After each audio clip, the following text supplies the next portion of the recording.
akan semakin berat. Sekarang semua orang mulai memperhatikannya.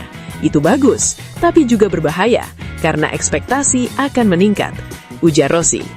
Ia menegaskan bahwa Veda harus mampu menjaga fokus dan tidak terjebak dalam euforia sesaat. Menurutnya, banyak pembalap muda yang bersinar di awal musim, namun gagal mempertahankan performa karena tekanan yang datang kemudian. Dia harus tetap tenang, terus bekerja, dan tidak cepat puas. Itu kunci untuk bertahan di level ini.